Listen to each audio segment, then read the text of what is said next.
म्हणे तोच सोडविना कोणी एका क्रमाने वाचून या काळाची एवढी बडी नवा जेव्हा सोडविना तेव्हा माय बाप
आणि ट्रबल वाढवा मला विको कमी करा सगळं मला ट्रबल आहे का तिथलं करा करा ट्रबल वाढवा आणि विको कमी करा असं स्पष्ट द्यायचं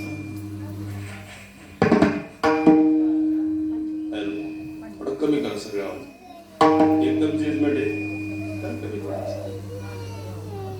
असं विडाला विडाला विडाला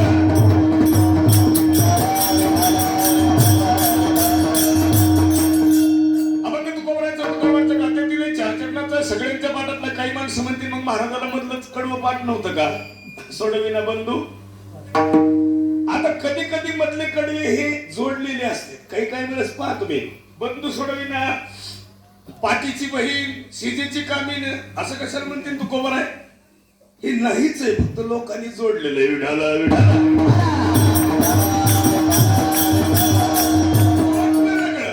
असलं वेगळं बघा तुम्ही आता द्वितीय पुण्यस्मरण आहे द्वितीयच आहे नाही पहिलंच कोणी करीत नाही द्वितीय कोण करतं विडाला विडाला काही माणसं 5.5 महिन्यात गुंडाळतात काही तर 10व्यालाच म्हणतात आम्हाला श्राद्ध करणं होत इतकी दरिद्री विचार आहेत काहीची ज्यांची प्रॉपर्टी खातात त्यांचीच विधी करीत नाहीत असे खूप माणसं जिवंतपणे पाहत नाहीत बाकीचा काय हिशोब आहे आणि जे तृतीयपणे स्मरण करतात महाराज कैलासवासी बारीकरावजी बाबुबा सरगर ज्यांचं तृतीयपणे स्मरण आहे ते साहेब होते उप मला वाटतं उप काय उभ अभियंता होते आणि जास्तीत जास्त महाराज या 2 वर्ष संकट वाईट आलं गेल्या वर्षी श्राद्ध करताना सण गेला असेल पण मध्यम पाहुणे सुद्धा नसतील आले आणि आले जरी असले मास्क तोंडाला लावून 2-4 माणसं तिकडेच उभा सॅनिटायझर माराय एवढी वाईट अवस्था का आली त्याचं कारण असं आहे निसर्ग कोपला की माणसाचं काही खरं आणि सगळ्याला सांगतो महाराज सगळी सत्ता त्याच्या हातात आहे आपण निमित्त आहे हो महाराज निमित्त आहे फक्त बाकी काही नाही शिल्लक लोक म्हणतात नाही नाही ना देह माझा आहे देह कोणाचा आहे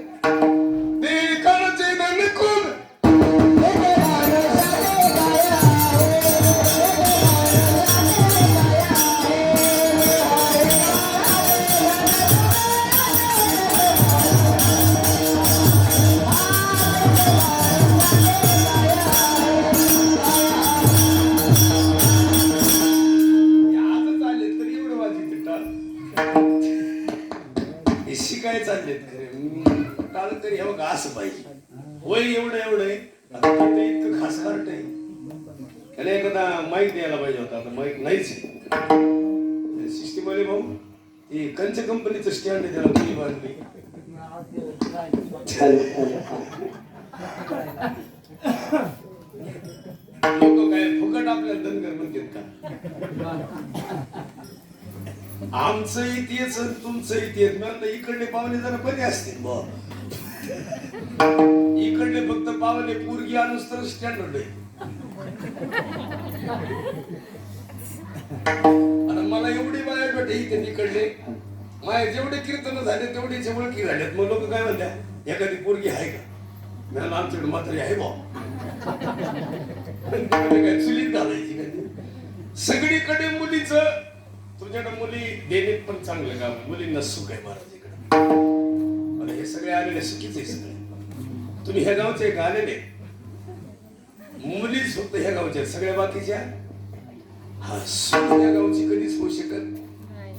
हा मुलीचा जन्म मामाच्या इथं होतो पण सून इथं आल्यावर इथं आधी करायचं. त्याला पुरावा आहे का? काय वाजते?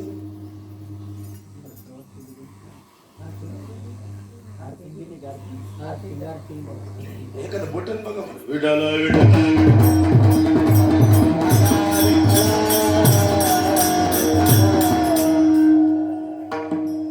जन्म नाही रे अनेक. आणि तू काय म्हणे जन्म पुन्हा नाहीच आहे पण माणसं म्हणतात नाही नाही. हा ते त्यांना म्हणावं घी न मी जन्म आपण नाही म्हणायचं. आता बरं झालं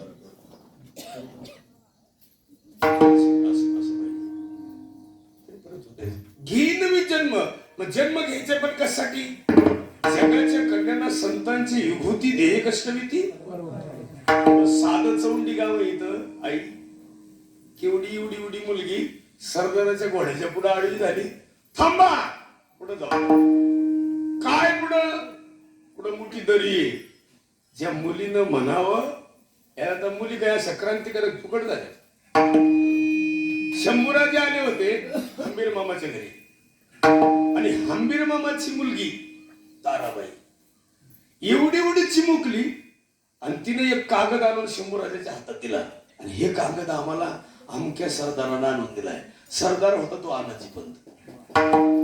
एवढाच जीव पण स्वराज्या विषयीची भावना इतकी दृढ की ती त्या राज्याची राणी झाली.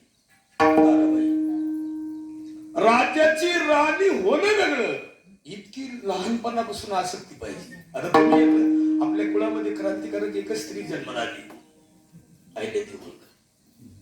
एवढं चिमुकलं वय आणि सरदाराला बोलायची काही सोपं आहे का? आणि सरदार इतकं टॅलेंट आहे एकदाच बोललं सुनच करून नाही. ठीक आहे कोणाचंही काम आहे का? सरदाराच्या आणि मानाच त्याला म्हणावं सासरा त्याला म्हणावं मुली पाहणारा. हे दलाल बिलाल नाही. ही मुलीचे लग्न जमीन ही भामटीत आलं नाही. 50,000 मध्ये खाणार पुरी कुठेही लग्नात एजंटच्या दारात लग्न लावणार लग्नाचं वाटलं करणार. हाय अशी लई ताप आहे. आता टिमुर्लीला मी येताना थांबला अंघोळ केली. मला फोन आला तुमचा महाराज मला फोन आला तुमचा. ते पुरीचं वाटोळ झालं असतं. मी ते पुरीच्या मराठी समाजाची पोरगी आमच्या इकडे दिली संगमनेरला 2.5 लाख रुपये बरे पुरीच्या बापाला दिले. आता ती देणार आहे तरी ती त्याचं पोरग खपाखप दिशी प्याच. त्याचा बाप माळकरी म्हणून दिली महाराज 2.5 लाख गेले ना. आणि या पुरीच्या बापाने काय केलं माहिती? पुरीकडे पाहिलंच नाही बाबा जाऊ काय वारकरी माणूस. आणि शेवटी मुलीने 2च महिने सांगितलं बाबा माझं काही तिथं खरं नाही. त्या पोरीच्या बापाचं काय असतं डोकं असं दे माय जाऊ दे माय एखादं लेकरू झाल्यावर पाहू. परत नेऊन पाठवली. 3 वर्ष मुलगी राहिली काहीच जमलं नाही. आणि एक दिवस शेवटी मुलगी म्हणली मी आत्महत्या करीन. आणि इथं आलेल्या पोरीला 2.5 वर्ष बापानं सांभाळलं. फक्त एक दिवस ती पोरगच होतं का तिकडलं ती माया पंक्तीत जेवायला होत. पैठणची दिंडी ती पंक्तीत जेवायला कमल रडत आहे. ती म्हणले ही रडत याचा अर्थ असा आहे याची बायको नांदायला नाही. त्या मामीची इथे जेवत मामे माझ्या ओळखीच्या सगळ्या जेवाय दिंडीला घालणाऱ्या. मी म्हटलं ह्याला काय झालंय? ते म्हणले लय अवघड आहे काम त्याचं काही खरं नाही. आता मामे नाही सांगितलं हाच हलकट आहे. तरी मी त्याचे कोण नंबर घेतला या सासऱ्याचा आणि मी एक दिवशी इथं आलो. त्या सासऱ्यानं काय म्हणलं माहिती महाराज तुम्ही कीर्तन झाल्यावर या पण माझ्या घरी एकदा या. महाराज आम्ही 4:30 वाजता त्याच्या घरी गेल्यावर त्यांना जेवाय घातलं. चांगला वाई माणूस आहे का वाईट? 4:30 वाजता. आणि मला का सांगा वाटतं माहितीये का विचाराने माणूस श्रीमंत असावा, धनानं नसावा. विचार श्रीमंती माणसाची आयुष्यभर टिकणारी आहे. आता ही पोरग आहे, काय नाव रे तुझं? मोठं मोठं उभा राह. अरे अरे इकडे इकडे काय, अरे रे उभा राह, पिल्लू इकडे बघ. भैया, भैया नाव आहे का? हे पिल्लू उभा राह तिथे. काय नाव मला तुझं? प्रयाग. तुला मामा आहे का? उभा राह. अरे उभा राह ना. मामा आहे का तुला? इकडे बघ. आणि चुलते आहेत का? चुलते कळत आहेत ना? पप्पाच्या भावाला काय म्हणतात? चुलते. आणि मम्मीच्या भावाला काय म्हणतात? मामा. मग मम्मी मामा आल्यावर चांगला स्वयंपाक करते का चुलता आल्यावर? चांगला स्वयंपाक केव्हा होतो? मामा आल्यावर का चुलता आल्यावर? कॉपी नका करू. इकडे बघ, कॉपी नको, कॉपी नको. तुला काय वाटतं? एक दोघं नाही, ऑप्शन एक आहे. तुला प्रश्न आला, इकडे बघ. एका वाक्यात उत्तर लिहा. एक क्वेश्चन आहे, एकच लिहायचंय. दोन लिहिले तर 1 टक्केवारी मिळणार नाही. एक लिहिलं तर एक तर मामा किंवा चुलता. कोण लिहिणार तू?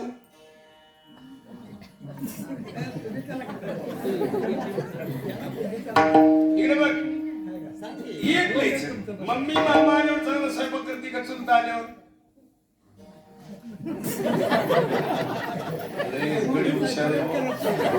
हे आत्या कळते का तुला? आत्या, आत्या आहे का? आत्या,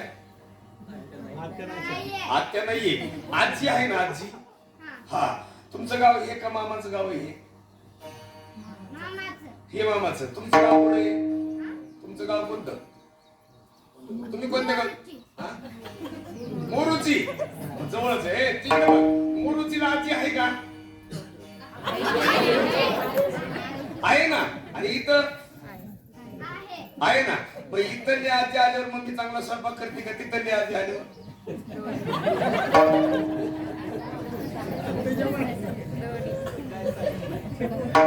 तो मग कार्यक्रम फेर घालाय बसलाय.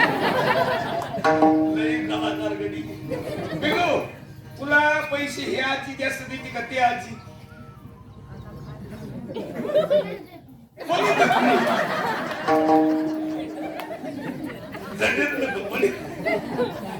बस खाली आता तू. ते लय काही म्हणावं ते परत माई गाडी घ्यायला बसलंय.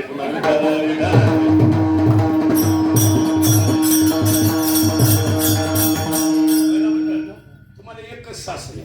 आमच्या आईने निवड करणार 4 सासा होत्या. 1 सख्खी आणि 3 सावत्र. 3, 1 नाही 3. आणि 3तली 1 लहानी जी होती का नाही? लहानी इतकी जीव लावायची. त्यांचा हरकुबाई साहेब नाव आहे. साधी आहे बिचारी. आता तशी एक स्त्री जीवनात पाहिजे बरं का. पण ती काय होतं कधी माणसं. आता हे आपलं काय झालंय? आपला झाला घोटाळा. रोज उठलं की चिंता तेच काम. ते छत्रपती शिवाजी महाराजांच्या घरामध्ये एक प्रेमळ राणी साहेब होत्या. इतकं प्रेमळ की त्या राणी साहेबांनी फक्त बाकी काही डोक्याला ताणच नाही. त्या पुतळा राणी साहेब त्यांना स्वराज्याचा स्वार्थ नव्हता. पोटी मुलगा नाही. आणि फक्त एवढं डोक्यात त्यांचं, माझं स्वराज्य टिकलं पाहिजे. आता इथं सुद्धा तसंच होतं. मला होळकरांच्या इथं एक लहानीची स्त्री होती का आलेली. तिला बाकीचं काही नको. गौतम राणी साहेब काय बोलल्यात, मोठी सवत आहे ती काही नाही, कुणाचंच काही नाही. तिच्या डोक्यात एवढंच खटका. बस महाराज आले, त्यांना आनंद द्यायचा. आता ती सून आली होती. महाराज सासू म्हणून कधी पाहिलंच नाही त्यास बाई. तिनं लेकी सारखंच वागवलं. आणि म्हणून ते आईले जास्तीत जास्त जर जगल्या कशा तर त्या लहान्या सासूमुळे विठाला विठाला.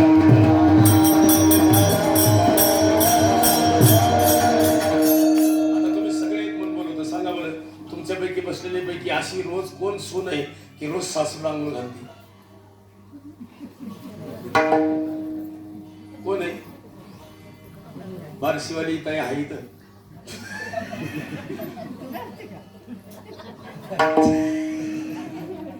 कोण कोण आहे अजून? कोण कोण आहे?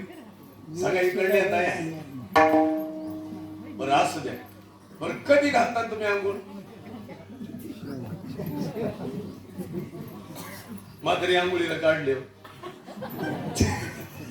आणि मग आरती काय वळते आणि मग आणा हो का आता काय होते की पुन्हा अगरबत्त्या पुन्हा चांगले नवे साबण त्या पाण्यामध्ये गार पाणी टाकत नसेल शेवटच्या आंघोळीला नाही टाकत वाटतं. मी त्या दिवशी बड्डी शेगावला गेलतो वारकरी होते ते त्यांच्याकडे दिंडी जाते आमची आणि मी म्हटलं ते मला तांब्या भरून पाणी घेऊन घालायचं होतं असं अनुभव ते मला लेकरासारखं सांभाळायचे हे मानस पुत्र त्यांचं असं म्हणून मी एक तांब्या बुडवायला गेल्यावरती गार गरम लागलं पाणी लय गरम होत मला चटका म्हटलं पाणी आता थोडं पाणी टाकू गार ते बाकीचे माणसं म्हणले ते पाणी गार टाकू नये त्याला बिगर विसनाचं पाणी लागतं असं मी म्हणणार ते पोळत आहे पाणी ते म्हणजे त्याला काय उपयोग आहे पोळत का नाही पोळत त्याला नाही